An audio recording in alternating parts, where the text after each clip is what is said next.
Samantala, nag-evacuate ang mga empleyado sa Senado kasunod ng lindol na naramdaman kaninang pasado alas 12 ng tanghali. Alamin natin ang sitwasyon doon ngayon mula kay Daniel Manalastas. Daniel? Yes, Asik Joey, pinababa nga yung mga empleyado ng Senado, pati na yung ilang senador kanina, bandang 12:30 ito if I'm not mistaken, dahil nga sa naranasan na lindol. Isa sa nakita natin kanina, si Senator J.V. Ejercito na bumaba, kasi ongoing yung committee hearing ng Committee on Public Services, pero pansamantalang pinasuspindi muna ito matapos nga makaranas ng lindol.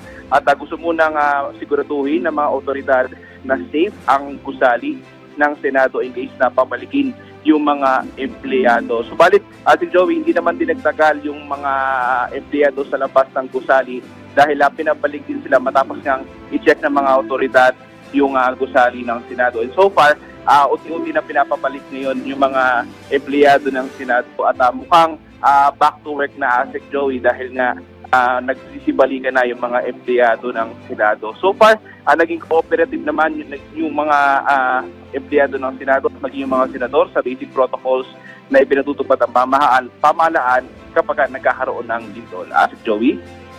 Maraming salamat, Daniel Manalastas mula sa Senado. Ingat kayo dyan.